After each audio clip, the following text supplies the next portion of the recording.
ಕಳ್ಳರ ಹಾವಳಿ. 2 ಮನೆಗಳಿಂದ 2.5 ಲಕ್ಷ ಮೌಲ್ಯದ ಆಭರಣ ಹಾಗೂ ನಗದು ಕಳವು.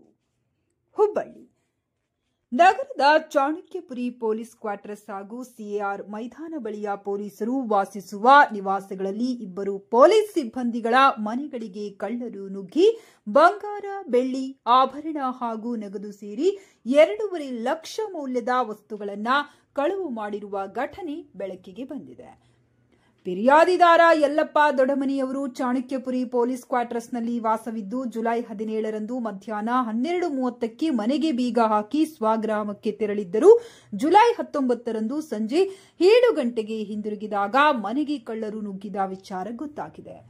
ಕಳ್ಳರು ಬಾಗಿಲಿನ ಬೀಗ ಮುರಿದು ಒಳಗೆ ಪ್ರವೇಶಿಸಿ ಮನೆಯ ಹಿಂಭಾಗದ ಬೆಡ್ರೂಮ್ನಲ್ಲಿ ಇದ್ದ ಟ್ರೆಜರಿ ಲಾಕ್ ಅನ್ನ ಅಲ್ಲಿಯೇ ಸಿಕ್ಕ ಚಾವಿಯಿಂದ ತೆರೆಯಲಾಗಿದೆ. ಲಾಕರ್ನಿಂದ 40 ಗ್ರಾಂ ಬಂಗಾರದ ಆಭರಣ, 100 ಗ್ರಾಂ ಬೆಳ್ಳಿಯ ಆಭರಣ ಹಾಗೂ 40,000 ನಗದು ಕಳವು ಮಾಡಲಾಗಿದೆ.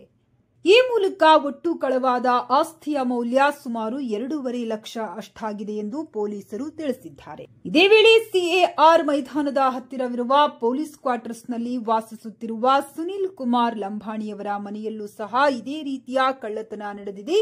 ಇಲ್ಲಿ ಸಹ ಬಂಗಾರ ಹಾಗೂ ಬೆಳ್ಳಿಯ ಆಭರಣಗಳು ಕಳ್ಳತನವಾಗಿದೆ. ಈ ಸಂಬಂಧ ಉಪನಗರ ಪೊಲೀಸ್ ಠಾಣೆಯಲ್ಲಿ ಪ್ರಕರಣ ದಾಖಲಾಗಿದ್ದು ಪೊಲೀಸರು ಸ್ಥಳಕ್ಕೆ ಭೇಟಿ ನೀಡಿ ಪರಿಶೀಲನೆ ನಡೆಸಿದ್ದಾರೆ. ಸಿಸಿಟಿವಿ ದೃಶ್ಯಾವಳಿಗಳ ಪರಿಶೀಲನೆ ಹಾಗೂ ಶಂಕಿತರ ವಿಚಾರಣೆ ಮುಂದುವರೆದಿದೆ.